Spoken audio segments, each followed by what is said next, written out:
Bismillahirrahmanirrahim. Alhamdulillahilladzi amarana al-hajja wal umrah lillah. Wassalatu wassalamu ala Rasulillah. La haula wala quwwata illa billah. Amma ba'du.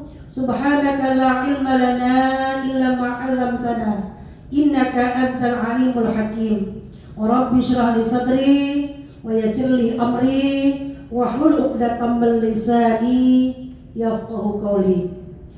Yang terhormat para segenap rekan-rekan evaluator sertifikasi pembimbing ibadah haji angkatan ke-15 yang sudah hadir. Yang terhormat para peserta Bapak Ibu sekalian sertifikasi pembimbing ibadah haji dan umrah angkatan ke-15 tahun 2025, wabil khusus guru kita Bapak Kiai Haji Ahmad Kartono MSI. Beliau adalah dosen UIN Jakarta, Hombes Fakultas Dakwah dan Ilmu Komunikasi, yang hari ini akan mengantarkan materi tentang fikih haji. Dan insya Allah izin saya akan dampingi beliau melanjutkan nanti untuk sesi selanjutnya berkaitan dengan fikih perempuan. Sebelum materi akan disampaikan oleh Pak Yai Kartono, izin kita akan mengenal siapa beliau. Mungkin ada teman-teman yang sudah mengenal beliau. Beliau adalah Kiai Haji Ahmad Kartono, lahir Tegal 29 bulan 9 1956. Pangkat golongan beliau adalah 4C. Alamat kantor kampus UIN Jakarta, Ciputat, Jakarta, Tangerang Selatan tentunya. Pendidikan beliau S2. Pengalaman luar negeri, inilah ketawaduan beliau. Beliau tidak sebutkan semuanya, tapi beliau adalah dari sejak mungkin kenal tentang perhajian, beliau adalah sosok guru fikih haji. Banyak beberapa buku beliau yang terkaitan dengan fikih, terutama fikih haji berbasis mazahibul arba'ah, kemudian juga fikih haji kontemporer yang saat ini mungkin beliau bawa buku, nanti teman-teman bisa memiliki dengan menjumpai para mahasiswa di depan. Jadi buku kontemporer yang terus bertransformasi terkaitan dengan pelaksanaan haji yang terus berkembang sampai saat ini. Pengalaman beliau yang pasti sebelum sampai ke UIN Jakarta, beliau adalah direktur pembinaan petugas haji dan umroh, sekaligus pengalaman beliau selaku kadakter Kota Mekah dan Madinah juga Jeddah selama di musim haji.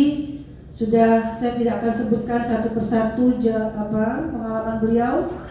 Dan saat ini beliau memegang materi di kampus di Jakarta berkaitan dengan fikih haji kontemporer.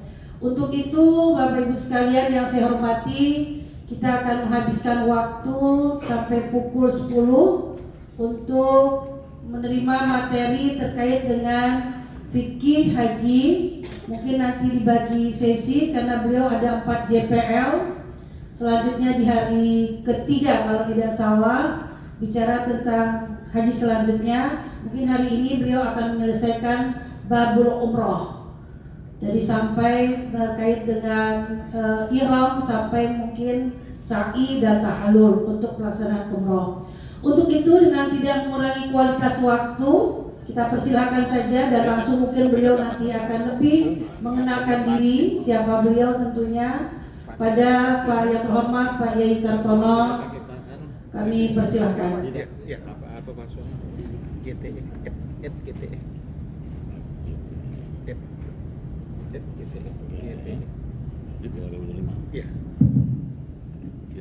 Bismillahirrahmanirrahim. Assalamualaikum warahmatullahi wabarakatuh. Alhamdulillahilladzi farada alaina al-hajja ila baitillahil haram. Wassalatu wassalamu ala sayyidina Muhammadin khairil anam wa ala alihi wa ashabihil baratil kiram, amma ba'du. Yang terhormat Ibu Dr. Haja Mastana yang berada di depan samping saya ini, beliau, yang saya hormati seluruh apa namanya sih, fasilitator, evaluator sekarang namanya, dan yang saya cintai seluruh peserta yang pada hari ini alhamdulillah kita bisa berbicara bertemu, dan sudah siap. Tadi saya dengar sudah buat apa yel-yel ya, masing-masing terakhir tidak hahu. Iya. Itu yang terbesar. Bapak tadi sudah siap ya? Siap ya? Itu yang terakhir. Saya akan menyampaikan Jadi komentar sebenarnya ini. bukan apa ya, menyampaikan dalam pengertian mulai dari dasar-dasar manasik enggak. Saya sebenarnya lebih cenderung karena saya tahu bapak-bapak ibu peserta ini kan pembimbing haji, sudah pernah jadi pembimbing, sudah pernah haji, sudah pernah jadi petugas. Oleh karena itu mungkin saya lebih tepat menyampaikan beberapa hal terkait dengan titik-titik ibadah di mana itu yang harus kita cermati, dan fikih haji ini adalah kalau kita lihat dari pedoman sertifikasi itu menjadi materi inti, sehingga ibu-ibu, bapak-bapak pasti ini harus kita sama-sama kuasai, karena keabsahan jamaah bapak ibu itu tergantung bapak juga, ibu-ibu juga. Saya pernah baca di dalam kitab Al-Qiro Likosidi Ummil Quro, At-Tabari yang nulis, di mana mengatakan bahwa madhabnya orang umum jamaah haji itu yang menjadi madhabnya, pemimpin madhabnya adalah mursyidnya, pembimbingnya. Jadi jelas bahwa jamaah mau sah tidak itu tergantung kita ini. Oleh karena itu sangat tepat sekali Kementerian Agama yang kemudian langsung dilanjutkan Kementerian Haji, dilanjutkan Kementerian Haji bersama dengan beberapa UIN ini untuk menyamakan persepsi kita dalam memahami fikih, apalagi fikih kontemporer tadi. Karena fikih itu sifatnya kan selalu cair gitu. Kita sering membaca al-hukmu yataghayyaru bil amkinah wal azminah. Hukum itu akan selalu berubah sesuai dengan situasi dan kondisinya. Itu fikih. Oleh karena itu hari ini tadi oleh Ibu Mastana sudah sampaikan, kita kurang lebih 2 jam sama-sama mari kita saling memberikan informasi, saling memberi masukan untuk kita semuanya. Pertama yang sama-sama kita pahami dasar ibadah haji itu sudah tahu. Al-Quran, hadis, undang-undang penyelenggaraan haji, keputusan presiden, keputusan menteri, itu kalau di sini. Kemudian kalau di luar negeri, Arab Saudi adalah taklimatul hajj. Ini undang-undangnya yang kita sudah sama-sama tahu, itu bisa dibaca. Al-Quran kita juga secara umum kita sering membaca bahwa yang harus melaksanakan haji yang istitoah walillahi lan-nasi fil baiti manis ini sabila. Itu yang normal. Yang nggak normal dalam kondisi tertentu dia nggak bisa memenuhi kewajiban amalan-amalan yang wajib. Al-Quran juga memberikan penjelasan fattaqullaha mastata'tum, sesuai kemampuannya aja. Itu sudah mulai dibelah atau apalagi dimaknai oleh para fuqaha menjadi sesuatu yang luas. Nabi sendiri mengatakan bahwa innallaha, kata Nabi ya, innallaha syara'ad dina faja'alahu sahlan samhan wasi'an walam yaj'alahu dhayyiqan. Jadi kata Nabi, Allah itu memberlakukan hukum syariat itu sangat mudah, sahlan, samhan, penuh toleransi, wasi'an, luas. Walam yaj'al dhaikun, tidak memberikan kesempitan kepada umatnya. Jadi ini dasar-dasar ini dulu supaya kita nanti di tengah nggak usah kita begini. Ini dasarnya sudah ada semuanya ini. Dan selanjutnya lah gitu. Kemudian tentang yang kedua itu dasar aja. Yang kedua ini kan kita mau sebagai pembimbing haji, insya Allah kemarin kalau saya dengar dari Pak Wamen, ini ibu-ibu paling banyak mau jadi petugas, insya Allah, ya, iya, pasti ini akan membawa jamaah.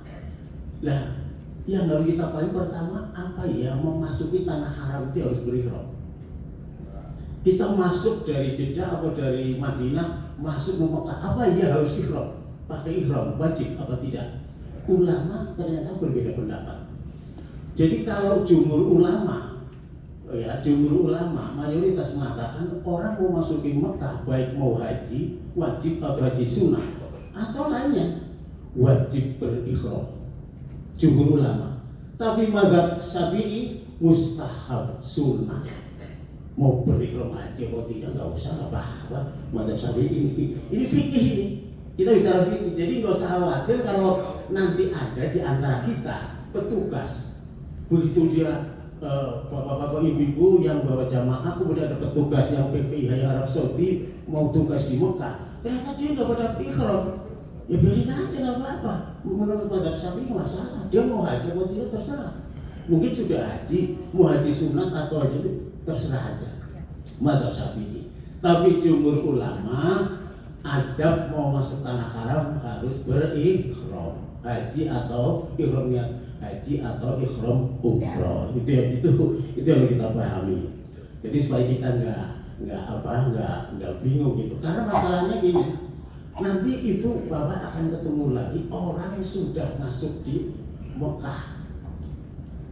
Padahal ada ketentuan katanya orang keluar dari Mekah tawaf wada.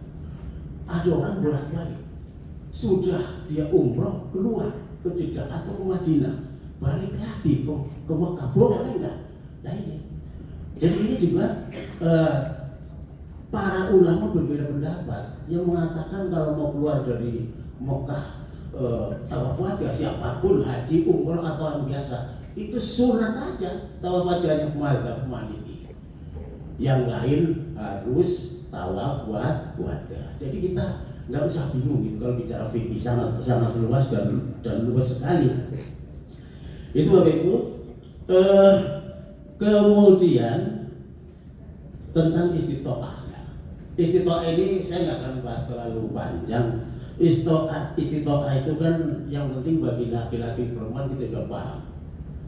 Cuman bedanya nanti perempuan tambah ada mahram, ditambah lagi dalam keadaan tidak iddah. Nah ini perempuan, Bapak Ibu, terus khususnya ibu-ibu nanti, ya ini mau jadi jamaah, jadi petugas. Kemudian ini nanti pertama istitoahnya itu kalau secara umum kita kan istitoah dia mampu secara finansial, mampu secara kesehatan badannya, mampu kondisi keamanannya. Tidak kayak waktu itu 2020-2021 ada corona, udah nggak usah haji, nggak aman gitu. Ya itu antara seperti itu. Lah perempuan harus ada mahram, Lah juga harus dia tidak dalam keadaan iddah kalau perempuan. Mahramnya siapa? Jamaah bisa dengan suaminya, bisa dengan keluarganya, mungkin kakak laki, adik laki atau ponakan lah. Mahram yang binasab atau mahram bukan nasab, tidak juga suaminya. Nah, dalam kondisi seperti ini, apakah jamaah itu juga berangkat harus ada yang dampingi? Dia daftar sendiri, ada ibu-ibu ini daftar sendiri. Siapa mahramnya? Oleh karena itu nanti muncul lagi ternyata bahwa mahram dalam ibadah haji 4 mazhab terbelah 2. Mazhab Maliki dengan mazhab Syafi'i mengatakan mahram itu tidak termasuk syaratul lil haji. Jadi mazhab Syafi'i, mazhab Maliki mengatakan mahram itu tidak menjadi syarat orang ibu-ibu perempuan ini mau menaik haji enggak. Tapi mazhab Hanafi dengan Hambali mengatakan bahwa mahram itu merupakan syarat wajibnya haji. Kalau nggak ada mahram hajinya nggak sah. Itu yang dua tadi. Kan jadi di mana kita pembimbing ini? Mau yang mana kita? Kementerian Haji, dulu Kementerian Agama berpegang kepada pendapat mazhab Maliki dan Syafi'i. Sehingga dalam membentuk kloter itu kelompok terbang 1, 2, sampai berapa, itu tanpa melihat mahramnya siapa, siapa enggak, masukin aja seat yang ada di dalam pesawat tipe Boeing 747 atau tipe apa, nggak akan ditanya itu. Nah itu karena kementerian kita berpegang pada mazhab Syafi'i dan Maliki. Coba kalau berpegang kepada mazhab Hanafi dan mazhab Hambali, repot mau nyusun kloter itu. Dicari dulu semuanya itu mahramnya siapa.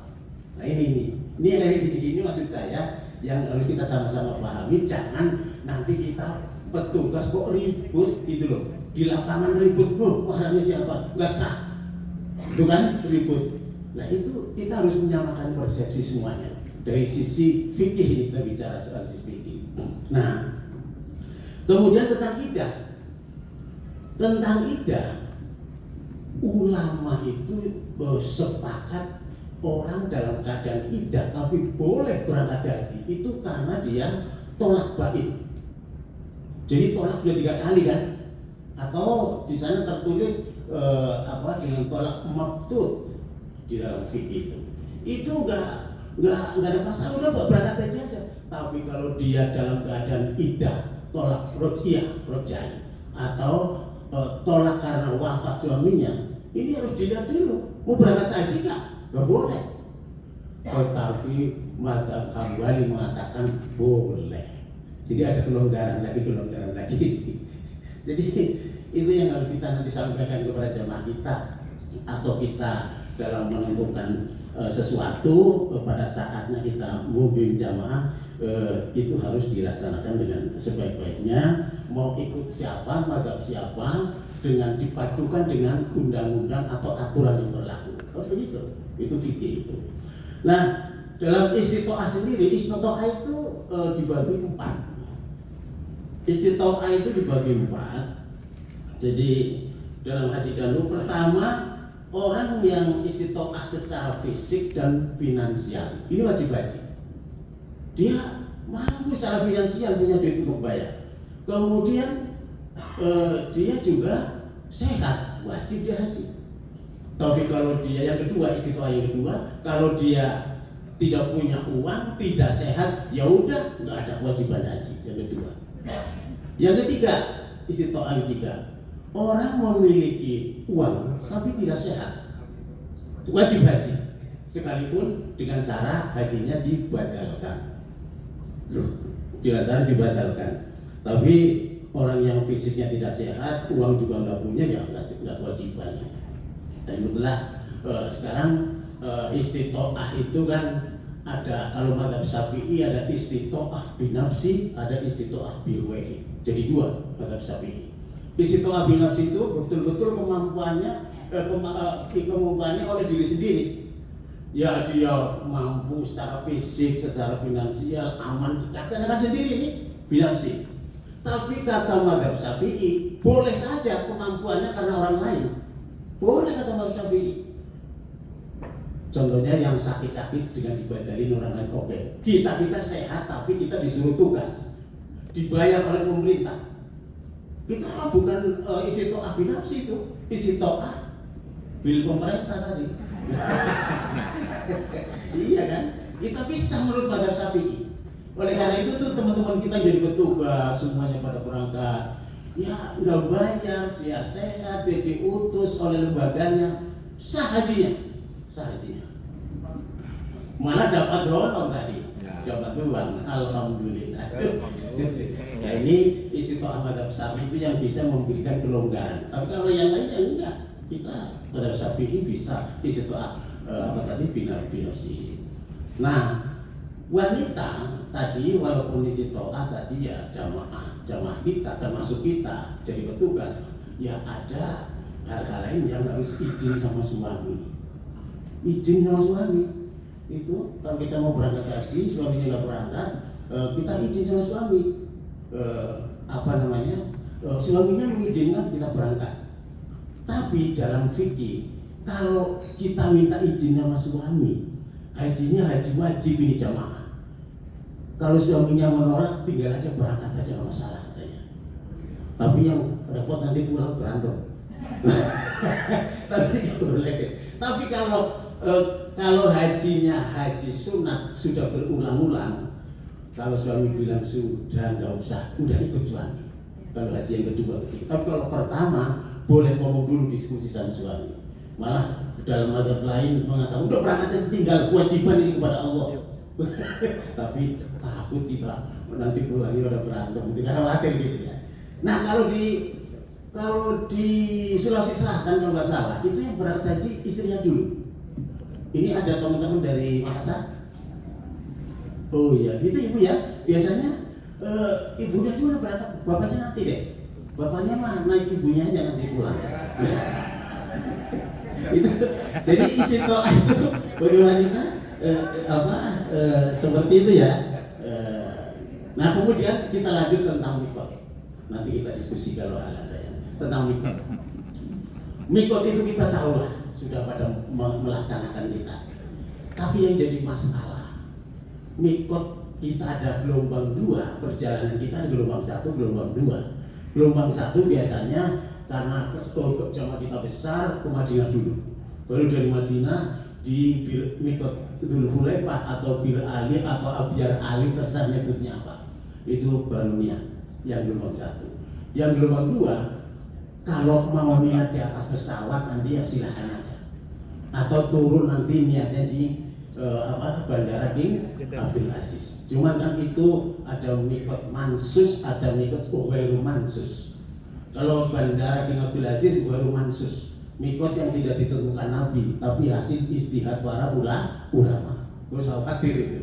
Ya, Datuk Irkin juga begitu, bukan Nabi, tapi Umar Datuk Irkin lapor ke Nabi waktu itu sudah ditentukan bahwa Datuk Irkin bisa dari orang Irak lewat situ, nggak masalah.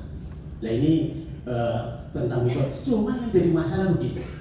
Saya waktu itu sudah 3 kali ditelepon, saya kebetulan nggak berangkat haji, nggak berangkat tugas. Ditelepon teman saya sih, yang tugas itu. Gelombang 1, ternyata ini kloternya nomor berapa saya lupa. Itu kok nggak niat ikhram dari Bir Ali. Ternyata sampai ke Mekah baru ngeh itu apa ya? Baru sadar, aku sudah di Mekah ini. Kita belum ada niat ikhram. Bagaimana hukum seperti secara hukum? Solusinya pertama, kalau memungkinkan keluar dari Mekah. Saya bilang gitu, saya telepon, keluar dari Mekah. Di mana keluarnya Pak? Bisnya udah pada pergi. Lapor sama itu wilayah Mekah yang menjadi pimpinan petugas, siapa lapor bahwa kami ini ternyata terlanjur, nggak ada yang ngingetin, sudah sampai Mekah, belum niat ikhram supaya keluar dari Mekah. Yang penting jaraknya sudah 2 marhalah keluar. 2 marhalah itu ditentukan menurut dalam Syarah Muhadzab Imam Nawawi mengatakan 8-9 kilo.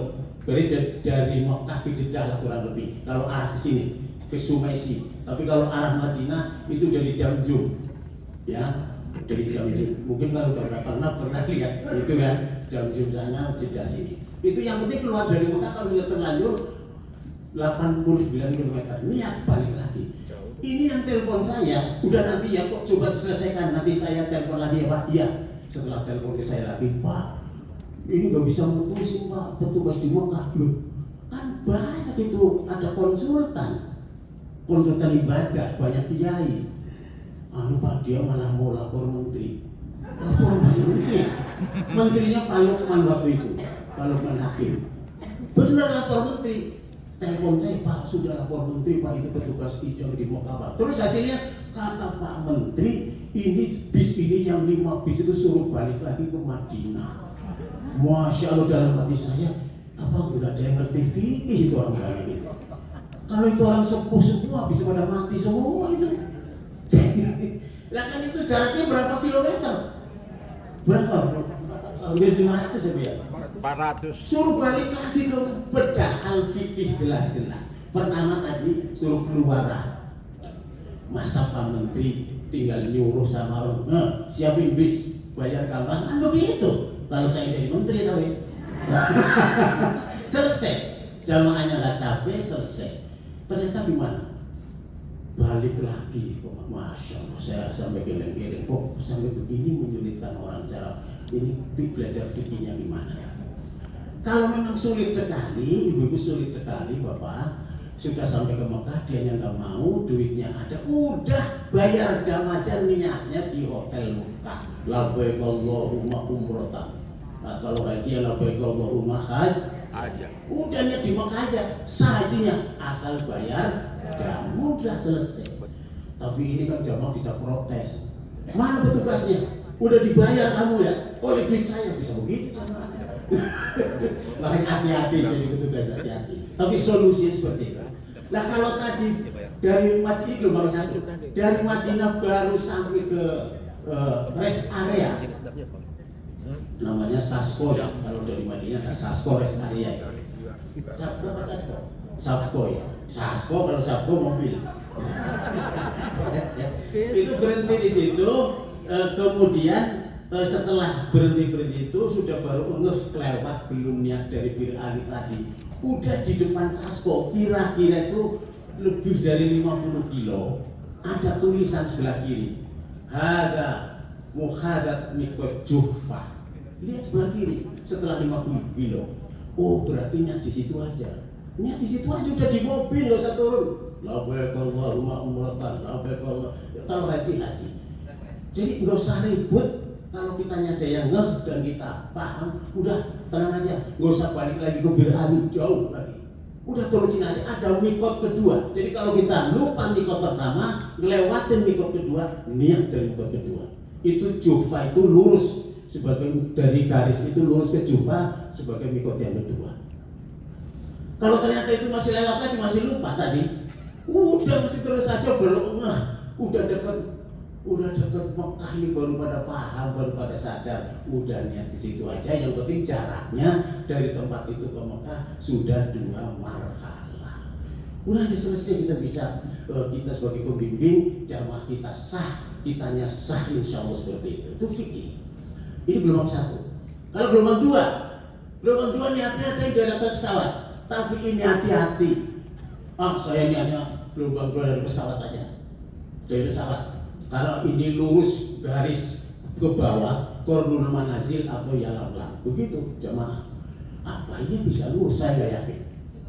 Karena saya juga waktu itu saya kebetulan masih diberi amanat sebagai direktur pembinaan haji umroh waktu itu. Saya ikut pengen tahu persis nih atau enggak itu petugas. Bimbing apa enggak petugasnya? Saya direkrut. Saya ikut aja di pesawat itu. Saya diem aja, nggak kenal ini gitu kan. Begitu sudah di tengah itu, kira-kira itu sudah mulai itu kru pesawat sudah mulai pengumuman, bapak-bapak, ibu-ibu, kita 10 menit lagi akan melewati garis lurus Qardul Manazil. Silahkan bapak ibu pasang niat nanti sebelum melewat garis itu. Ribut jemaahnya pada berdiri. Saya duduk aja ke sana. Mari bapak-bapak ini kalau ada nanya saya, Pak, kolamnya di mana Pak? Sini Pak. Kolam apa ini? Kolam mandi. Allah, kolam mandi. Atau tempat wudhu? Ada saya bilang. Waduh, ada lagi nanya. Saya dalam pikiran ini petugasnya di mana yang sudah ditata ini? Belum ada sertifikasi. Belum.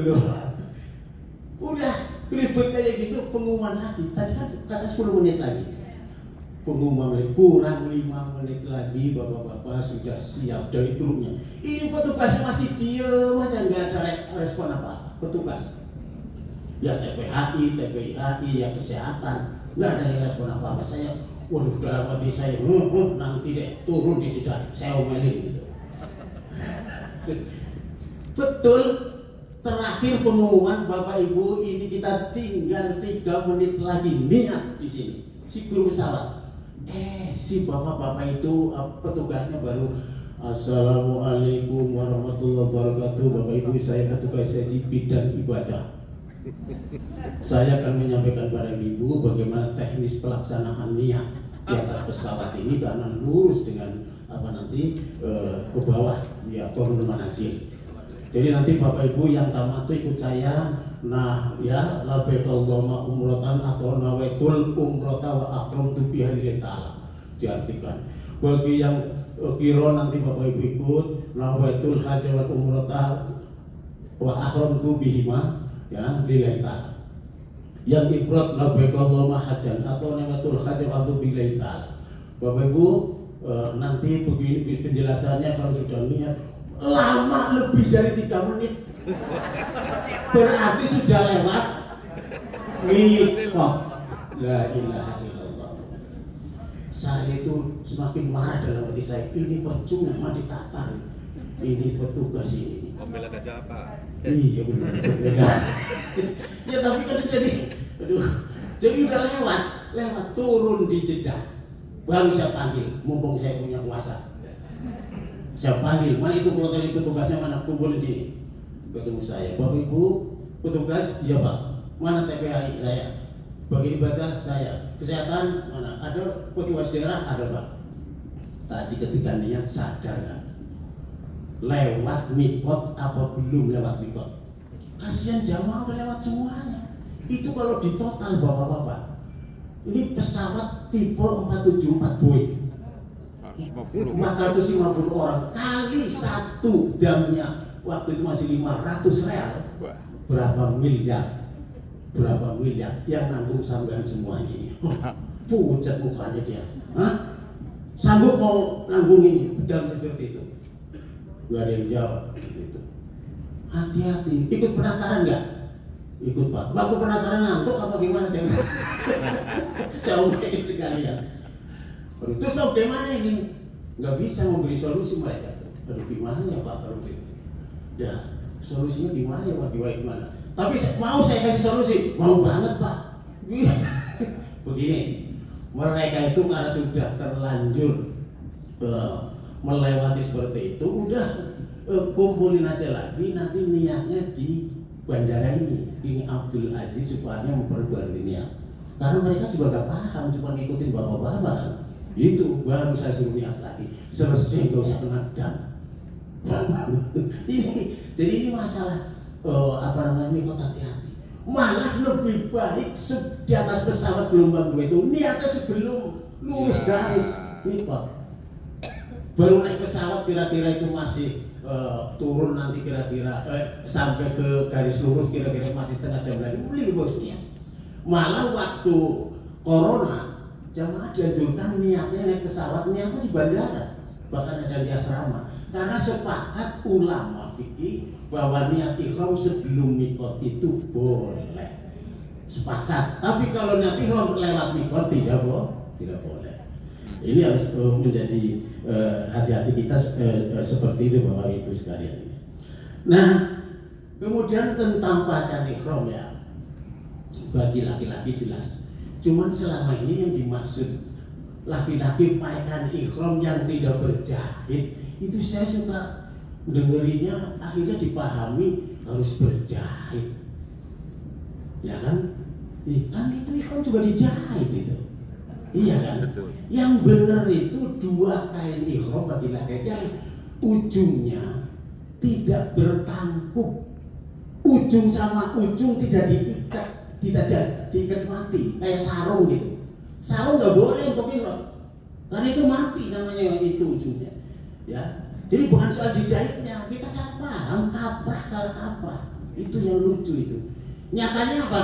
Nyatanya kalau nggak ada kain ihram, sarung itu digunting gunting aja. Terus buat ihram sangat masalah. Kan dijahit juga kan? Ini di sini. Itu yang harus kita sampaikan, jangan bingung nanti. Jangan-jangan beli kain ihram dicari-cari ini ada jahitannya, kalau nggak ada jahit nggak mau.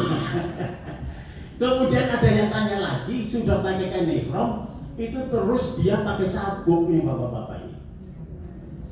Nah, nanya lagi waktu, Pak ini kan sabuk berjahit. Iya kan sabuknya dijahit seperti itu, katanya nggak boleh berjahit. Nah, Aduh, saya jawabnya gampang aja.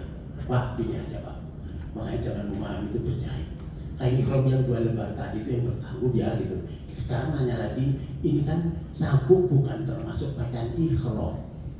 Ya, sabuk itu mau sabukan mau kata terserah Bapak, saya gitu kan. Nah sekarang saya balik, Bapak pakai sabuk aja, jangan pakai kain ihram.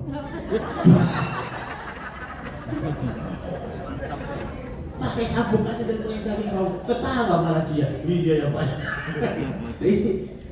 Nah kalau wanita gampang, pakaian ihramnya adalah busana muslimah yang menutup aurat kecuali yang terbuka wajah dengan telapak tangannya. Yang jadi perdebatan ibu-ibu nih, mumpung banyak ibu-ibu petugasnya. Ini soal namanya mukena yang untuk sholat atau ketika kita lihat ihram itu kan sama pakaiannya, menutup aurat. Yang jadi perdebatan itu adalah tentang tangan ini, telapak tangan. Yang 2 telapak tangan ini. Jadi 4 mazhab berbeda. Mazhab Syafi'i mengatakan yang namanya yang terbuka itu adalah wajah dengan 2 telapak tangan. Zahirun wa batinan. Luar dalam. Jadi luar dalam. Ini zahirnya, ini batinnya segini. Jadi ini terbuka kayak gini. Ibu-ibu. Zahirun wa batinan. Mazhab Syafi'i. Kalau mazhab Hanafi adalah muka ini yang ditutup, kemudian yang ditutup dohironnya. Ini tangannya, telapak tangan ini ditutup belakangnya, ini yang terbuka batinnya. Mazhab Hanafi. Oleh karena itu jangan kaget kalau sebagian kita, ibu-ibu dari daerah mana saya lihat, Bogor, daerah mana lagi itu kain ihramnya itu yang mukena ini ditutup. Ditutup ini terbuka. Oh sudah benar. Ini mazhab Hanafi. Tapi saya tanya ibu, itu dari mana? Dari guru saya Pak. Katanya guru bapak, guru ibu itu ikut mazhab siapa? Mazhab Syafi'i Pak. Ikut mazhab Syafi'i katanya ditutup. Oh gitu. Tidak apa-apa biarin. Tapi yang jelas mazhab Hanafi mengatakan perempuan itu ini 2 kata. Bukan dohiron saja batinannya yang terbuka, dohiron itu. Mazhab Hambali gimana? Mazhab Hambali muka terbuka sama saja semua, tapi ini 2 telapak tangan dohiron batinan tertutup pakai kaos tangan. Beda kan? Ya, jadi jangan kita nanti ketemu di sana ada jamaah dari luar negeri macam-macam pakai kaos tangan. Salah itu. Jangan, jadi itu mazhab Hambali itu. Ya saya pernah di tahun 97 kalau saya ditugasin di bandara. Ada teman-teman saya itu saya suruh ngecek. Oh itu nanti dicek ya yang belum pakai bener ini. Iya Pak, ini. Tahu-tahu dia lagi ngomelin ibu-ibu, kenapa itu lagi romnya ini pakai ini ditutup atau statik? Sama ini. Kamu yang gak bener, dia bener ibunya. Gak bener kamu. Kamu kuliah di mana? Saya di Mesir. Mesir berapa? Oh berarti belum bahasa fikih kamu bisa gitu ya. Iya Pak. Itu jadi jangan kita. Jadi mazhab Hambali itu tertutup atas tangan. Ya kalau Indonesia itu kebanyakan mazhab Syafi'i. Yang paling frontal lagi mazhab Maliki. Mazhab Maliki itu auratnya perempuan seperti laki-laki. Udah seperti laki-laki. Jadi yang harus ditutup apa namanya ini dari dengkul ke atas sampai sini ada. Kayaknya lagi mazhab apa Maliki. Jangan heran kalau bapak-bapak nanti di sana orang-orang hitam itu kan pakaiannya seanu-anu apa itu ibunya itu. Oh ini punggungnya kelihatan. Itu banyak kan mazhab Maliki. Iya. Kita jangan ikut-ikut bisa. Jadi itu terkait dengan apa namanya auratnya ibu. Kemudian mikotnya penduduk Mekah termasuk orang mukim. Saya harus ngomong ini karena kita bukan berhormat, tapi yang mukim, ibu-ibu, bapak-bapak nanti jadi petugas, kita khawatir.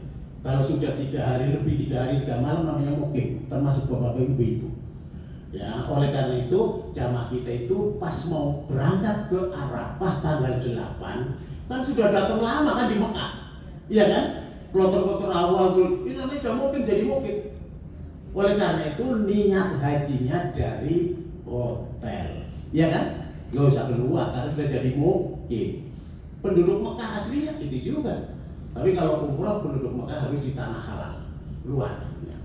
Ini maksudnya jadi masalah gini. Itu mukim sudah. Jamaah kita banyak yang sakit, yang sepuh-sepuh, dirawat, masih ada KKHI dulu zaman saya BPHI, namanya Balai Pengobatan Haji. Lalu sejak tahun 2014 dirubah menjadi KKHI oleh teman-teman kesehatan. Kalau saya lebih bagus BPHI lebih. Tapi kemarin Pak Wamen bilang sudah nggak ada lagi, ya kan? Sudah nggak ada lagi, nggak boleh kata gitu.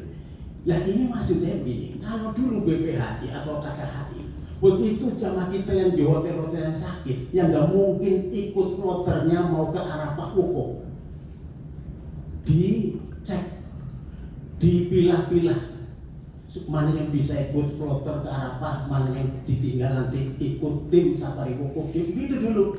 Iya, supaya kita layani tersendiri, karena dia bisanya nggak bisa ikut sakit. Dari sini sehat, yang misalnya sakit. Kemudian ditambah yang dirawat di KKHI tadi, di poliklinik kita, udah berapa. Kecuali ditambah lagi nanti ada yang masih dirawat di rumah sakit, yang bisa ikut kita ambil. Yang di ICU nggak kita ambil. Ini semuanya dicarikan yang membadali. Dicarikan badalnya. Nah kalau dulu kayak begitu gampang dicek dari mana, kumpulin di KKHI tadi, dikumpulkan. Kita sewakan mobil, berapa mobil, 10 mobil supaya ada yang dibuka kursinya untuk yang berbaring, ada yang duduk, semuanya karena di dalam undang-undang dulu berbunyi semua jamaah harus haji. Yang sakit, apalagi tidak sakit, harus haji semuanya. Nah itu makanya kecuali yang di ICU, ini harus haji. Nah kalau sekarang model kemarin saya dengar yang disampaikan Pak Wamen, saya kok agak khawatir nanti gimana orang-orang sakit gini kayak gini, yang membatalkan siapa, dia nggak bisa ikut ke Arafah.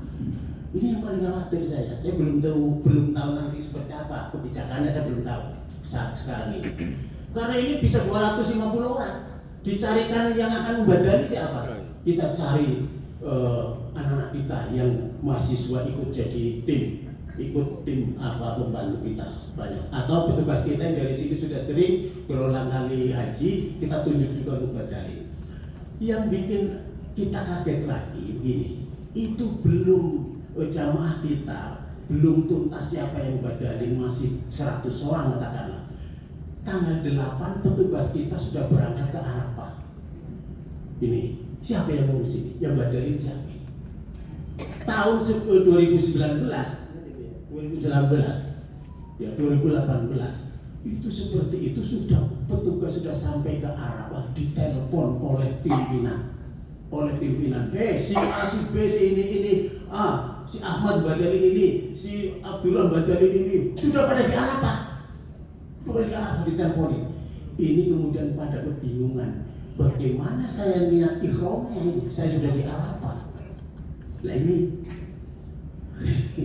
bagaimana niat ikhramnya? Padahal tadi dijelasin bahwa kalau niat ikhram haji, penduduk Mekah, mukimin Mekah adalah di tanah halal.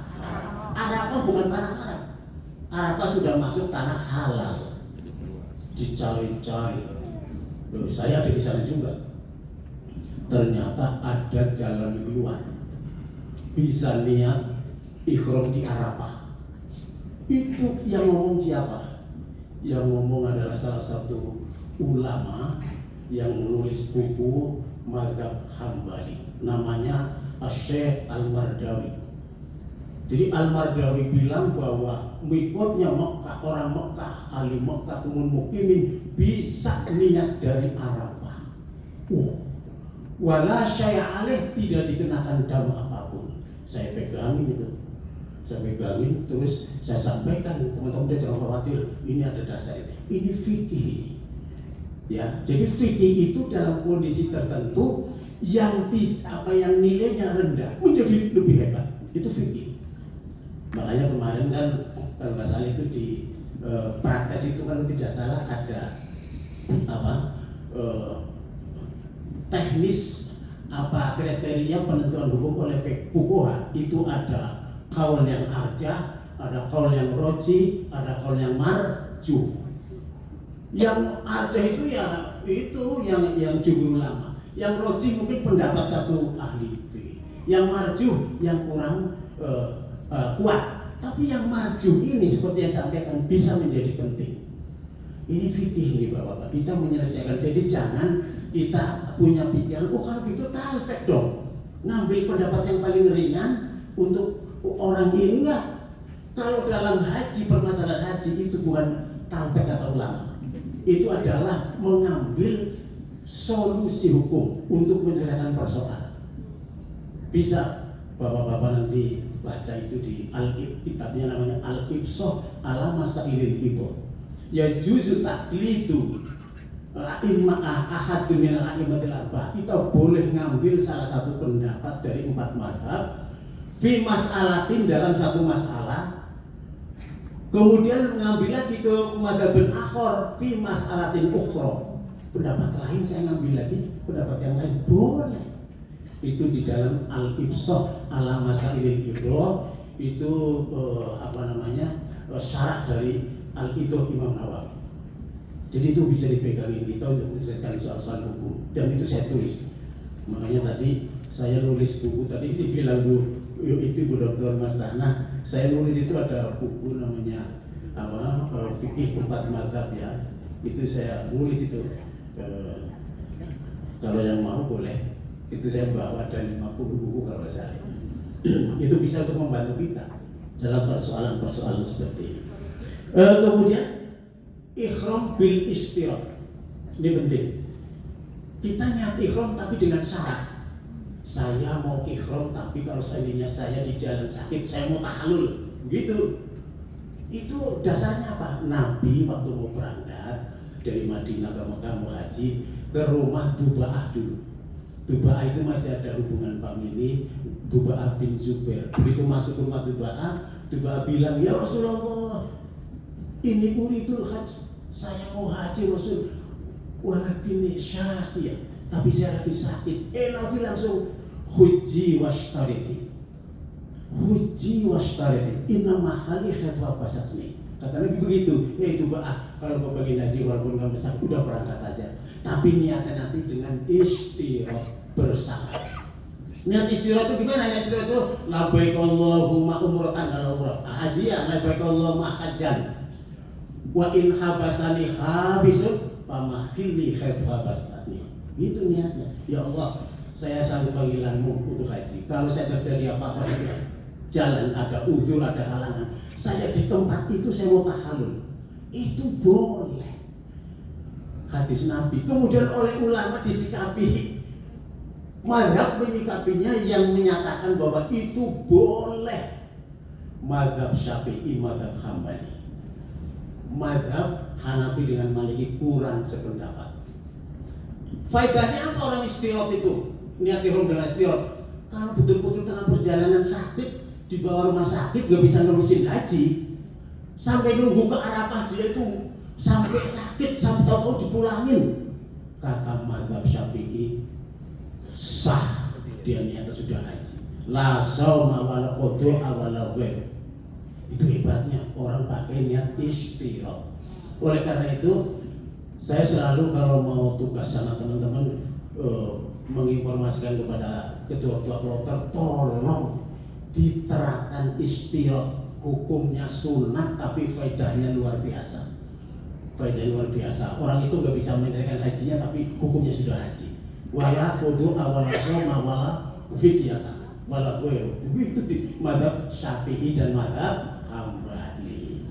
Ini istirahat itu. Jadi tolong itu jamaah kita itu kalau apalagi banyak yang lansia, itu aja. Itu namanya solusi hukum ya. untuk menyelesaikan itu. Kemudian tentang tawaf, saya mungkin mohon maaf tadi sampaikan Bu Dr. Mastana, saya mungkin sampai tawaf dan sa'i aja. Iya, ini kan proses perjalanan umroh ya. Perjalanan umroh itu tadi sudah dari mulai mikotnya, apanya, tawafnya sekarang.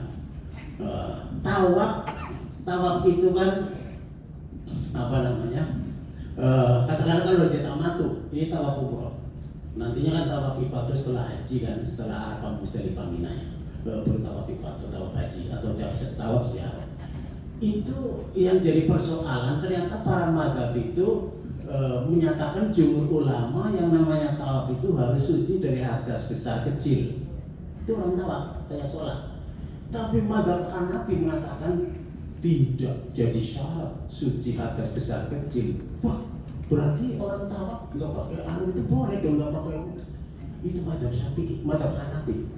Yang jumhur ulama itu yang Syafi'i, Maliki, Hambali, iya, Syafi'i enggak, Hanafi enggak. Nah ini maksudnya apa? Maksudnya itu bisa menjadi alternatif kalau kita mau menentukan hukum untuk jamaah kita. Yang nggak bisa, ini kan masih bisa pakai kursi roda, naik ke atas, apa yang sekarang udah pakai kayak kursi golf apa namanya itu tuh di atas itu bisa juga kan. Nah ini yang tawaf seperti itu tuh dianya dalam kondisi, apalagi tawaf ini malah sepakat seluruh mazhab kalau orang dalam keadaan beser, laki-laki atau perempuan beser kencing mulu nggak berhenti, atau perempuan istihadah, sakit istihadah, atau orang itu wasir, atau penyakit wasir itu, ya, atau ada orang karena sudah sepuh kentut lagi, butuh kentut lagi, dadut nggak selesai. Ulama ini sudah sepakat yang model kayak gini suruh tawaf aja, yang penting awalnya wudhu. Begitu lagi tawaf mau dadut, mau bocor, mau apa, yang penting pakai septok apa itu.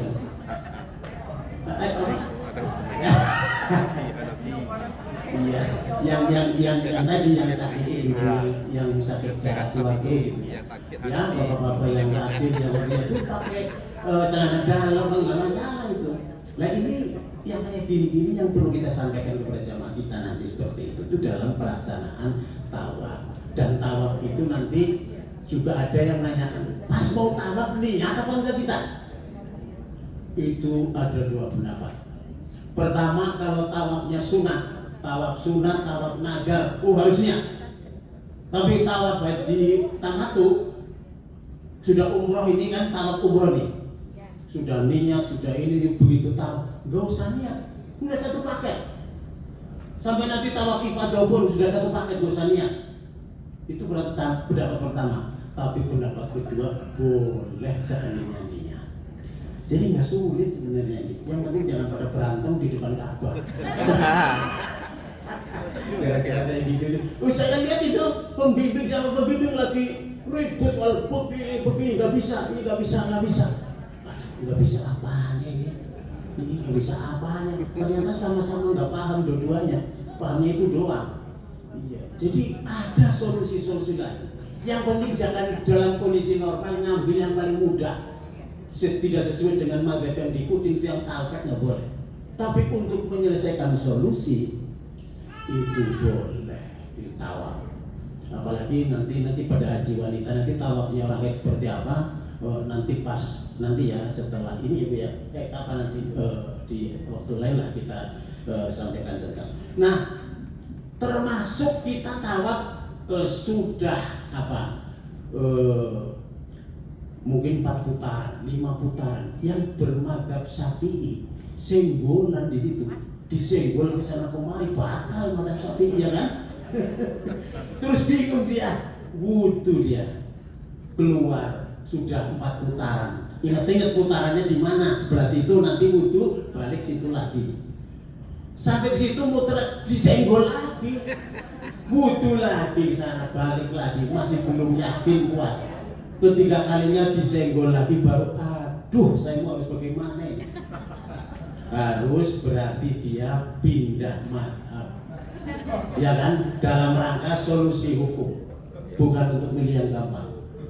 Berarti dia harus merubah wudu lagi, wudunya model tadi madhab Syafi'i, model madhab Hanafi, umpamanya gitu kan.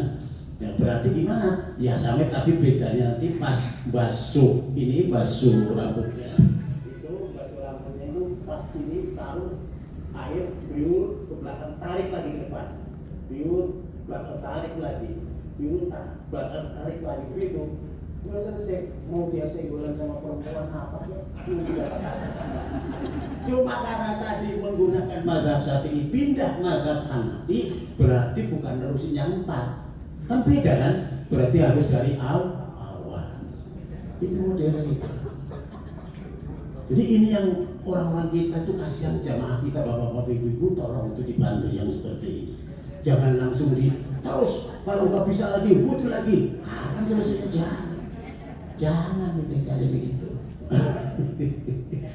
Nah, kemudian nanti begitu tawaf mau maksa-maksa ini wajah aswad, ya kalau memungkinkan, kalau nggak mungkin jangan, itu sunat saja.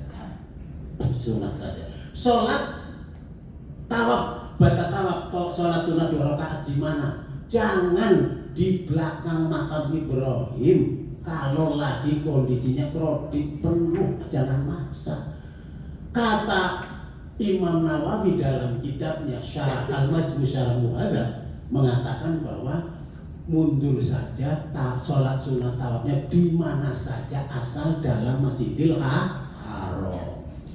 Itu solusinya Imam Nawawi. Baca di dalam Syarah Muhadzab itu. Jadi nggak ada yang sulit sebenarnya. Oke, itu tawaf. Nah, kemudian mau makili tawaf. Makili tawaf bisa nggak? Boleh makili tawaf. Itu Atha bin Robah. Kemudian pendapat siapa lagi itu? Atha bin Robah itu salah seorang tabi'in ahli fikih yang katanya beliau mukim di Mekah. Waktu itu kalau lihat sejarahnya, dia lebih melaksanakan haji lebih dari 50 kali. Ahli fikih Atha bin Robah. Nah, itu mengatakan bahwa boleh yang namanya badal itu tawaf, badalin tawaf doang. Kata beliau, badalin sepotong aja badalin seluruhnya dari niat awal sampai selesai boleh, apalagi cuma sepotong. Kata Abdul bin Robah. Kenapa sih? Karena nanti bapak-bapak ibu-ibu, jamaah bapak ibu ada yang nggak bisa, mau pulang belum bisa pulang, lagi sakit. Kemudian ditawarkan oleh petugas kita. Ini yang anunya dasarnya. Jadi atau mungkin bapak ibu yang akan mentawafi, tapi tahu landasan seperti itu. Malah ada pendapat yang mengatakan bahwa seorang wanita mau pulang, nunggu haid belum selesai, kloternya udah mau pulang. Ada yang pernah tanya saya waktu itu di Dakar Mekah, konsultasi, gimana Pak, saya mau pulang, kloternya udah mau pulang nanti jam sekian, saya belum tawaf ifadah. Saya bilang boleh pulang, saya bilangnya. Tapi menurut mazhab belum tahu Pak, menurut mazhab jumhur ulama tidak boleh. Nunggu nanti sampai tuntas bersih suci ibu di Mekah baru pulang. Terus saya sama sahabat, emang gak ada temannya? Nggak ada Pak. Itu di hotel itu, waduh itu kan Pak 5.000 sudah pulang semua, sampai di situ sendiri nanti ada setan. Nggak berani. Waduh, oh nggak bisa ya. Terus pindah kloter deh, pindah kloter lain. Nyari kloter lain nggak bisa juga, penuh Pak, seatnya nggak ada yang meninggal. Iya, ngomong begitu. Oh udah, kalau begitu ibu nggak bisa, suami nggak ada di hotel sendirian, di kantor mau kantor siapa? Penuh semuanya, kloter penuh, udah ikut pendapat mazhab Hanafi. Jadi itu. Oh boleh ya Pak? Boleh ikut mazhab Hanafi. Jadi ibu mandi terus pakai pembalut septok lagi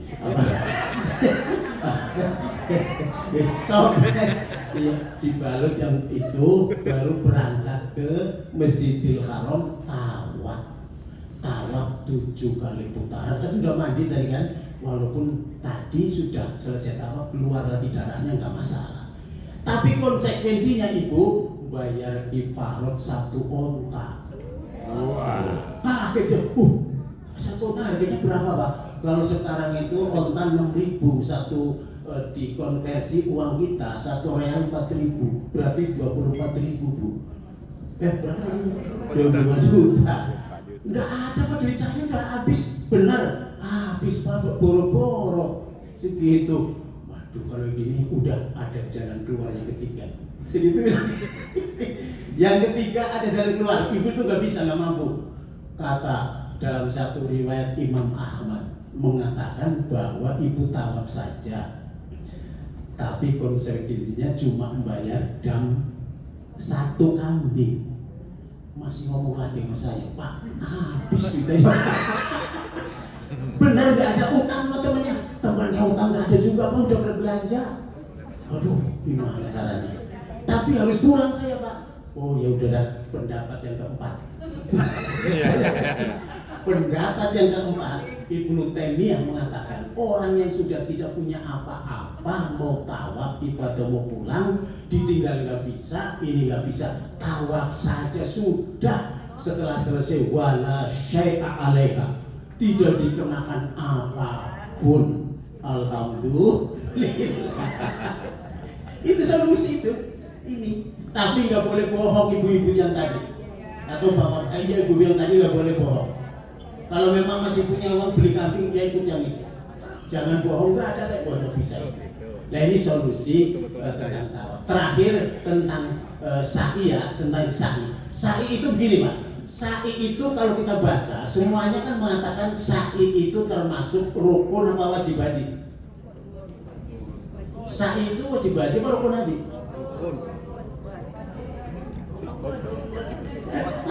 Ayo lupa. Termasuk rukun. Itu pun menurut jumhur mazhab Hanafi sendiri yang mengatakan sa'i itu termasuk wajib haji.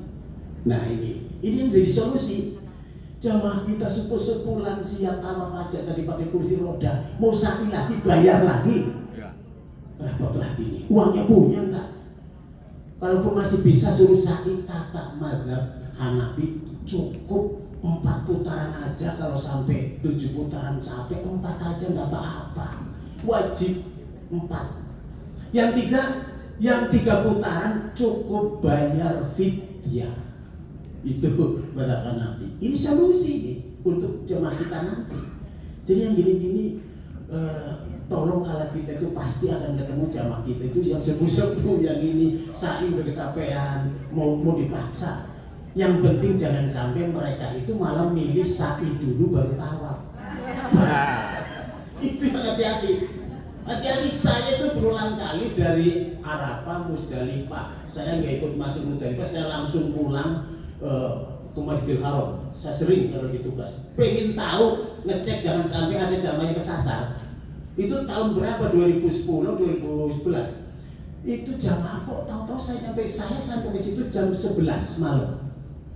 Apa setengah 11 saya lupa itu. Kok banyak jamaah kita lagi pada tawaf. Udah pada tawaf, saya nanya Pak, Ibu udah pada tawaf nih? Sudah Pak. Kapan? Tadi Pak. Sudah selesai. Oh, mana pembimbingnya? Itu Pak. Tanyain dari mana Pak? Saya dari Bogor. Sudah tawaf Pak? Iya. Ngerti kapan waktu tawaf dimulai? Enggak Pak. Yang penting saya kesini ngejar supaya ketemu yang longgar.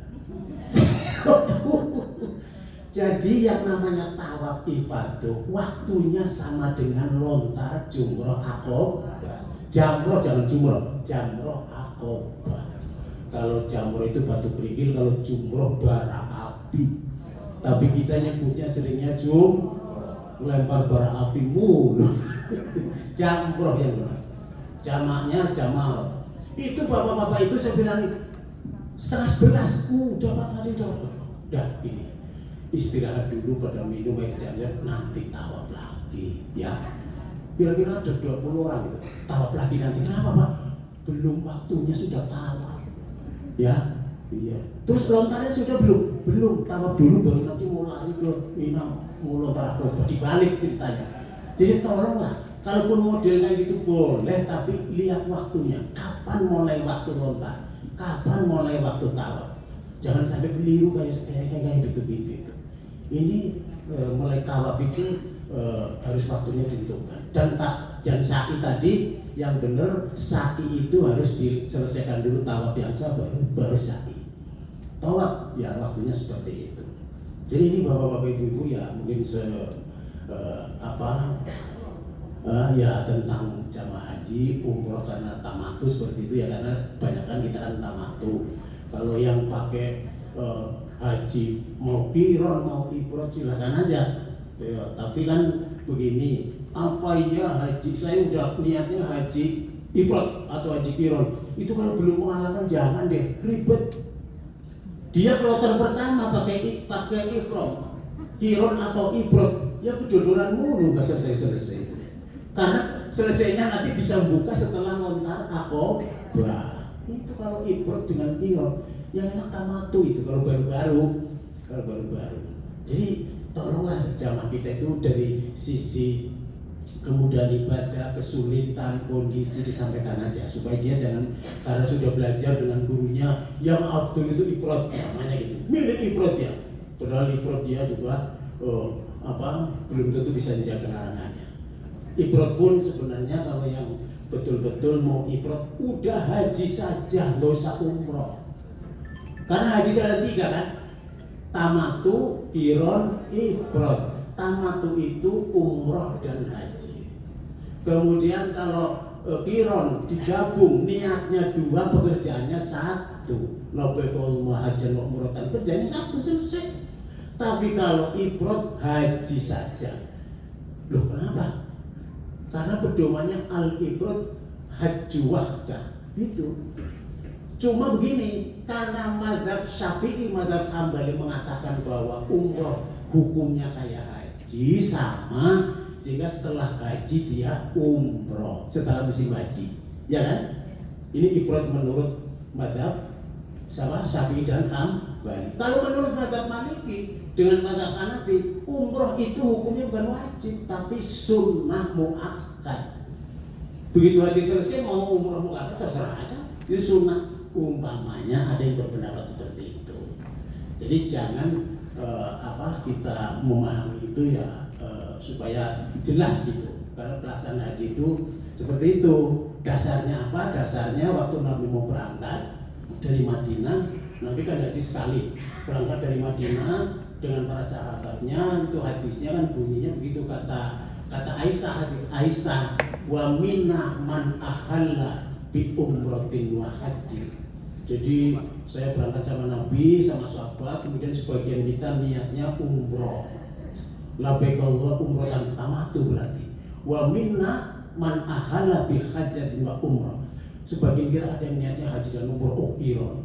Wa minna man ahalla bil hajj. Sebagian kita hanya niat haji saja. Itu dasar bahwa haji itu ada ifrad, ada tamatu, ada qiron. Jadi itu Bapak sekalian, mungkin dari saya itu monggo ada masukan untuk saya umpamanya supaya lebih lagi. Terima kasih sementara ini. Wassalamualaikum warahmatullahi wabarakatuh.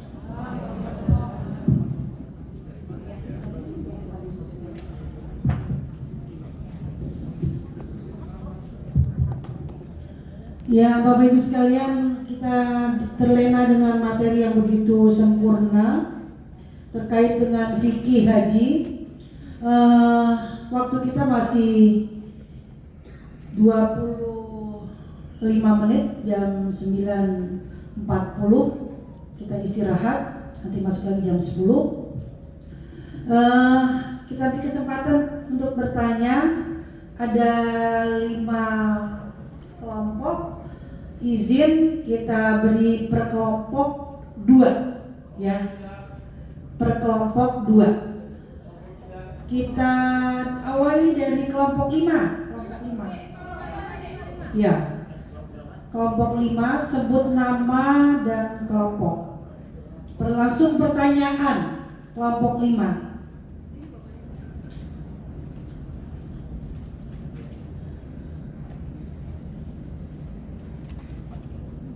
Silakan Pak. Nggak ada ya Pak Gus?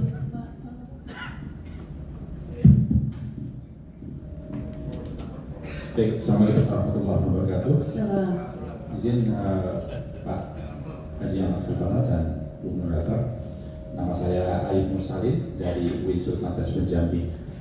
Cukup menarik sekali apa yang disampaikan oleh narasumber terkait dengan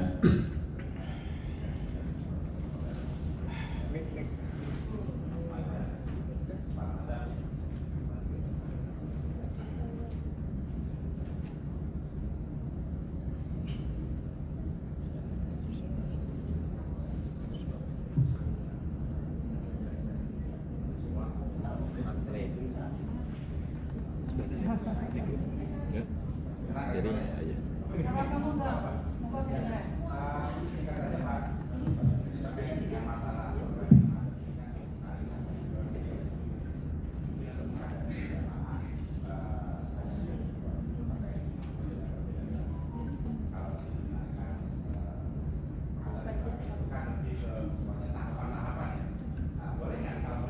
Pemik? Jelas. Nggak bisa mic-nya. Coba. Nggak bisa.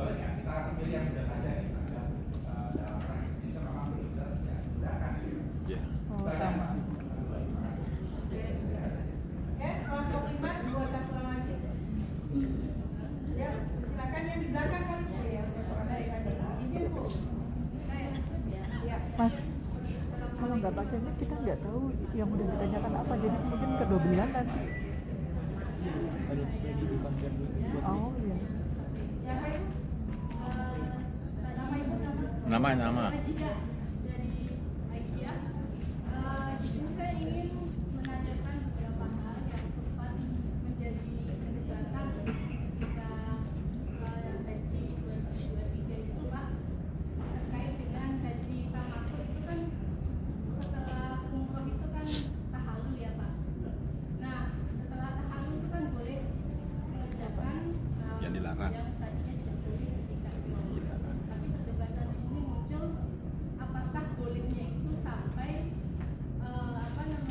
jima gitu. Nah karena untuk menunggu sampai Wazir. kan lama. Wazir, Bu. Makanya dibolehkan yang tidak sampai yang ada tadi seperti jima. Kemudian yang kedua mungkin Bapak bisa memberikan pencerahan terkait dengan haji yang dilaksanakan oleh jamaah yang khunsa gitu ya Pak ya. Ya, yang misalnya kalau dia laki-laki tapi agak perempuan, dia kita taruh di jamaah mana nih? Kan? Itu kan permasalahan juga nanti ketika kita umroh misalnya ada yang seperti itu. Ya, dia pengennya di perempuan tapi sebetulnya dia laki-laki. Nah mungkin sebaiknya bagaimana kita sebagai pemilih saja. Oke. Baik, ya, terima kasih dari kelompok 5. Selanjutnya kelompok 4, kesempatan ya Pak Zen.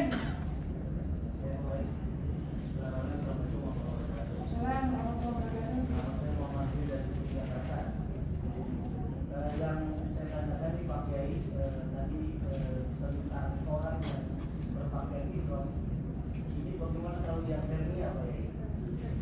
Ya kalau yang tadi kan Pertanyaan diulang lagi yang berikutnya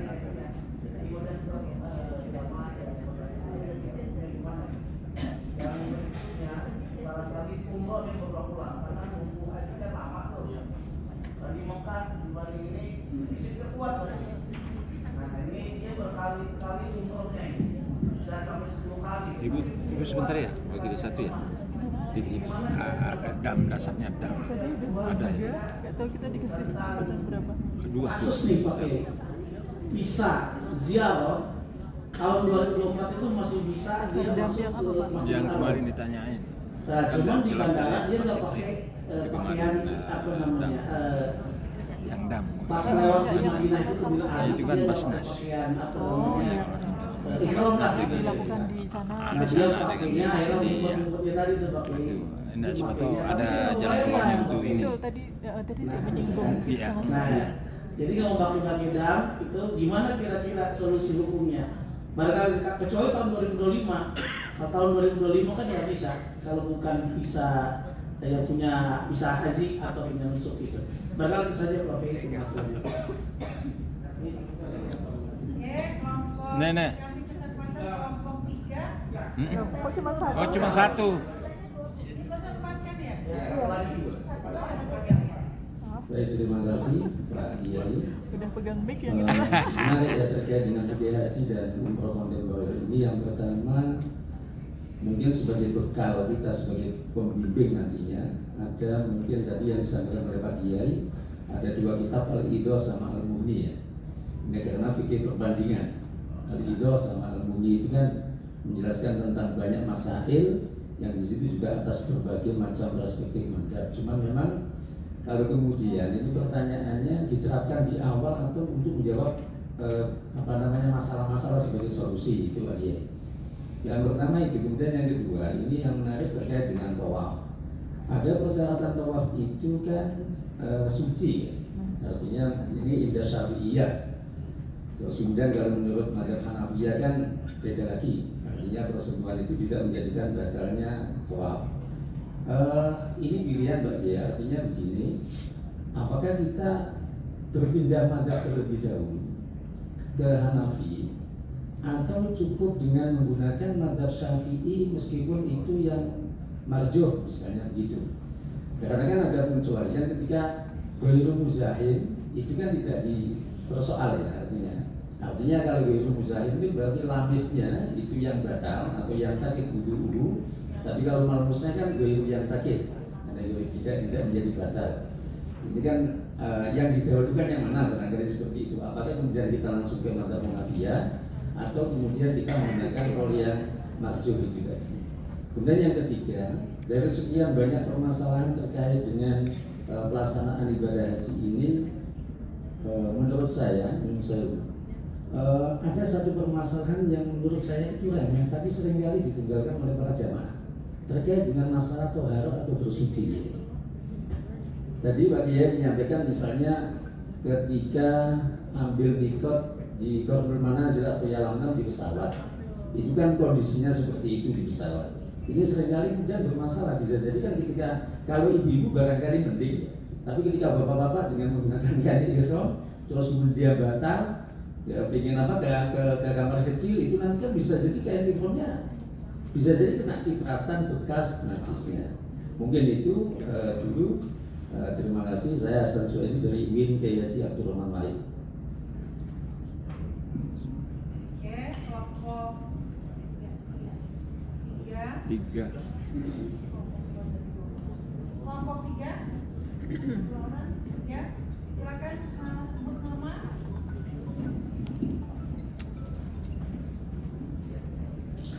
Baik, terima kasih. Nama saya Pak Muhammad Daum atau Pak Muhammad, Sulawesi Tengah, Kamil, Sulawesi Tengah.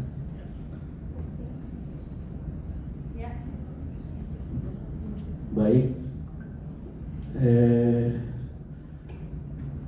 ini pengalaman Pak Kiai bertugas tahun 2017. Pertama, seorang wanita haid, dia mengamuk dengan saya gara-gara tidak cukup arba'innya. Ya, perlu penjelasan ini. Apakah pemerintah mempersyaratkan untuk arba'in ini? Ya, kalau bisa diinginkan sunnah saja, tidak perlu diperdebatkan. Kemudian yang kedua, masalah mazhab ini apakah boleh kondisional? Ya, karena dari jamaah saya sama sekali dia tidak mau membuka sedarnya pada saat tawaf. Iya, pada saat tawaf. Iya, cadar. Iya, ini perlu penjelasan yang baik supaya kami tidak salah menjelaskan. Ya, karena mazhab ini ternyata berbeda paham. Ya, itu sementara. Terima kasih. Assalamualaikum warahmatullahi wabarakatuh.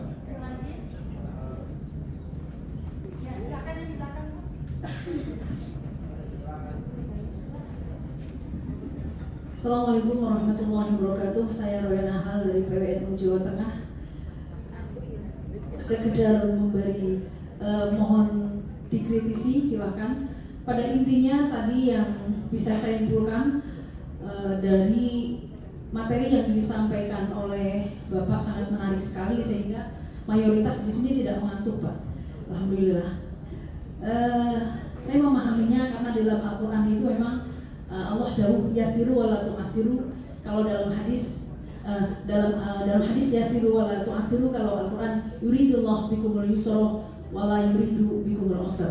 Kalau dalam kaidah fikih kita doqo iktas'a wa idza iktas'a doqo. Demikian hukum. Kalau yang saya jadi kalau Bapak tadi bilang dulu juga al-hukmu yaduru ala illatihi wujudan wa adaman. Jadi hukum memang kondisional, pada intinya begitu. Kemudian yang mau saya aturkan, tadi Bapak mengatakan bahwasanya untuk beberapa hukum kita boleh talfik gitu ya, boleh berpindah.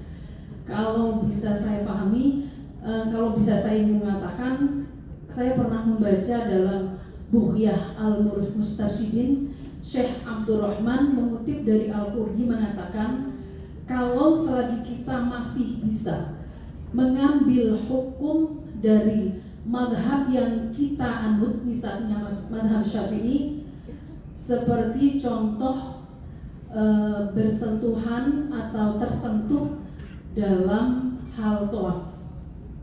Menurut Imam Nawawi, madhab Syafi'i mengatakan kalau kita tawaf kemudian menyentuh itu hukumnya batal.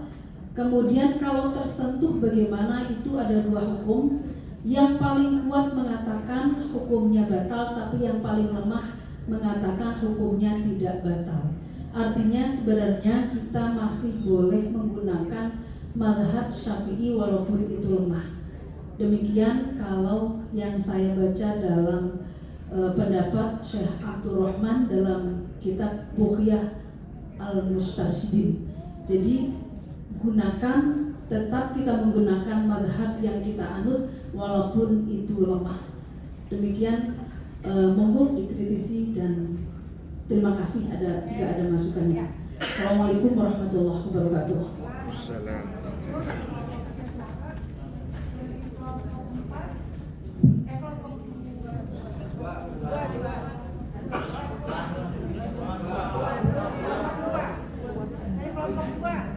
Dua lagi, dua lah, dua.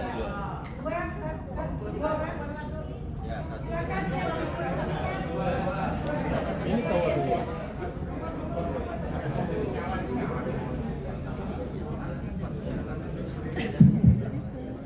Assalamualaikum warahmatullahi wabarakatuh.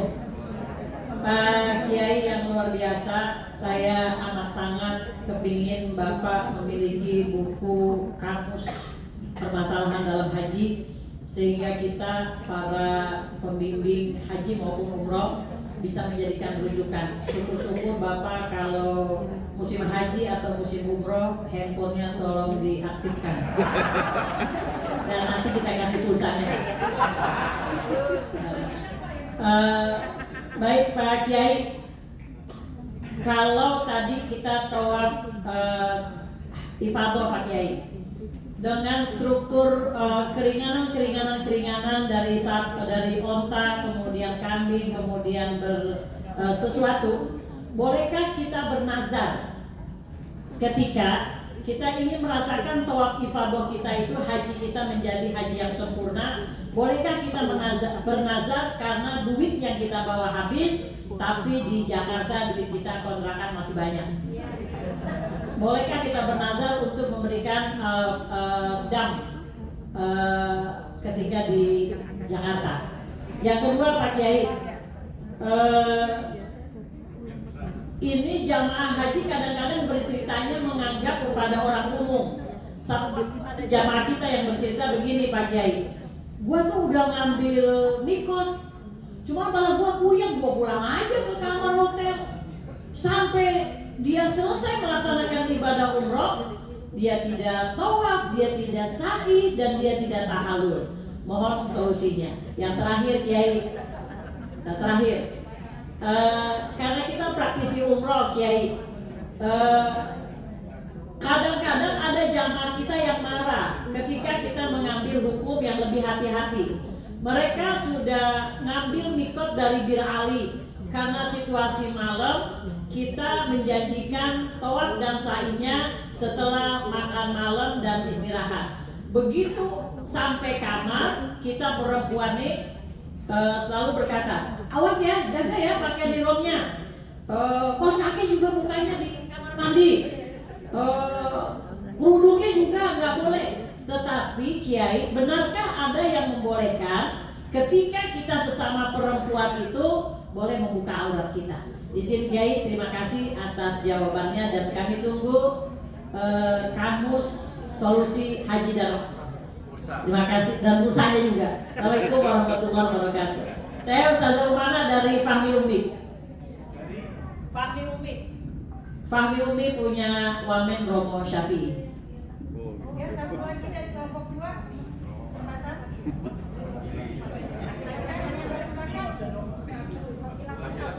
Laki-laki. Masih kelompok 2 izin Bu. Baik, terima kasih. Singkat saja menyambung dari apa yang beberapa sudah disebutkan oleh para penanya sebelumnya. Mungkin pada kesempatan ini menghadapi berbagai persoalan terkait tentang pelaksanaan manasik haji, mungkin perlu disampaikan clue-cluenya ya. Kita juga kan mengenal tadi ada sudah beberapa disebutkan kaidah fiqhiyah ya. Ketika kita menghadapi banyak pendapat, tapi ada juga persoalan-persoalan yang lebih situasional yang kita seringkali bingung. Oleh karena itu mungkin clue-cluenya seperti apa menghadapi pendapat-pendapat yang berbeda yang tadi yang asal dan sebagainya, kemudian masih mentok juga cluenya lagi apa, misalnya seperti itu. Terima kasih Pak Kiai. Assalamualaikum warahmatullahi wabarakatuh. Ya, kelompok 1 silakan ambil kuotanya. Bismillahirrahmanirrahim. Assalamualaikum warahmatullahi wabarakatuh. Mohon izin Ibu, saya Lela Saada dari PP Persistri. Terkait dengan apa yang sudah disampaikan oleh Pak Kiai, saya sangat tertarik begitu untuk menyampaikan ini. Jadi perlunya keterampilan berupa kebijaksanaan yang harus dimiliki oleh seorang pembimbing. Saya yakin ibu-ibu semua yang hadir di sini ketika melaksanakan haji atau umroh seringkali bertemu dengan jamaah-jamaah yang berbeda pandangan, berbeda fikih, sumber keilmuan yang berbeda. Oleh karenanya jika misalnya seorang pembimbing merasa ilmunya jauh lebih tinggi, kemudian ketika ada yang berbeda akhirnya ada larang-melarang, tidak boleh ini dan tidak boleh itu. Jadi mudah-mudahan di sini saya belajar pada Kiai bahwa sesungguhnya seorang pembimbing itu harus memiliki kebijaksanaan yang luar biasa. Kita tidak boleh menjustifikasi kamu salah, kamu tidak boleh, kamu nggak sah hajinya. Kasihan banget Pak Kiai kalau misalnya para pembimbing seperti itu. Jadi saya banyak menemukan kalau di di beberapa ini hanya pandangan saya saja. Jadi mudah-mudahan ketika kita menyelesaikan ini, maka keterampilan kita menjadi seorang pembimbing haji yang memang bijaksana dengan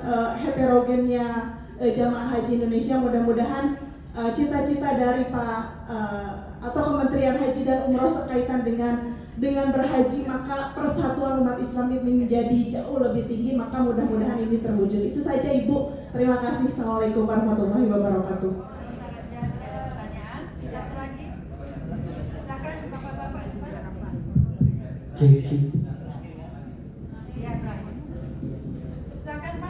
Seperti kelompok 1 belum ada pertanyaan, nanti 2 orang.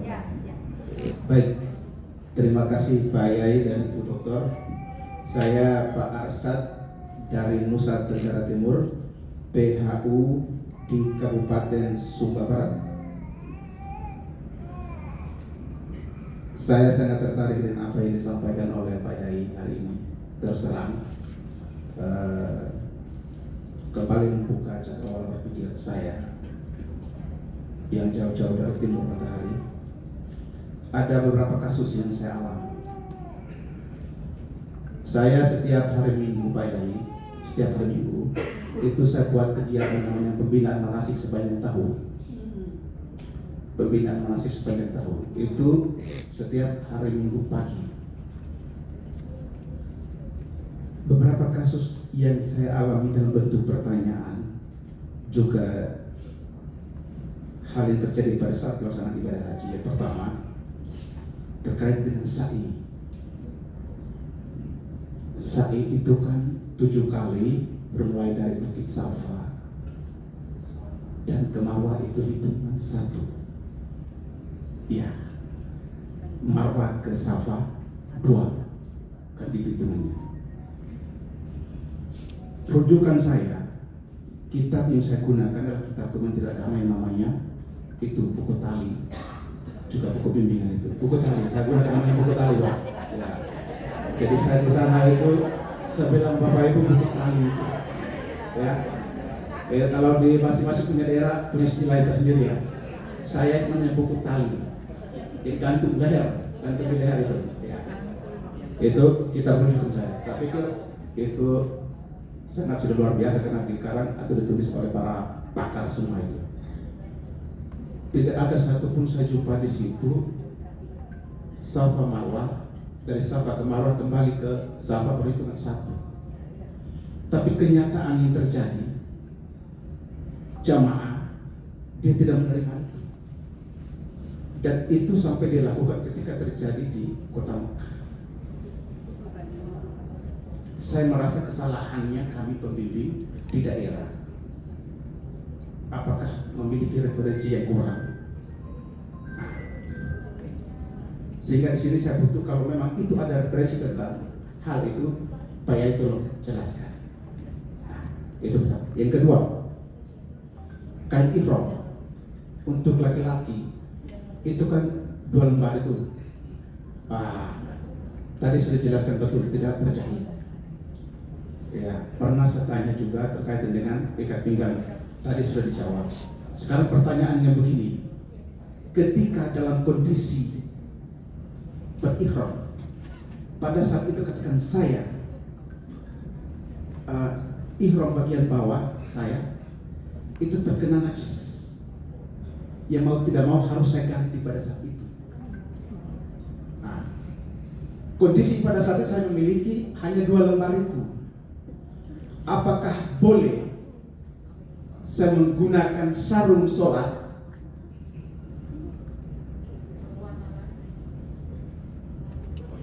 dengan berbagai warna? Tidak harus putih. Nah, nanti pertanyaan akan berlanjut. Tapi sarung itu saya sobek di jahitannya. Saya sobek, jadi dia tidak ada sambungannya seperti sarung. Boleh apa enggak? Terus sarung itu apakah harus berwarna putih?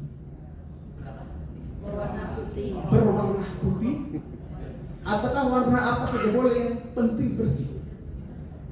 Saya pikir itu saja Pak Yai. Saya butuh pencerahan. Terima kasih. Assalamualaikum warahmatullahi wabarakatuh.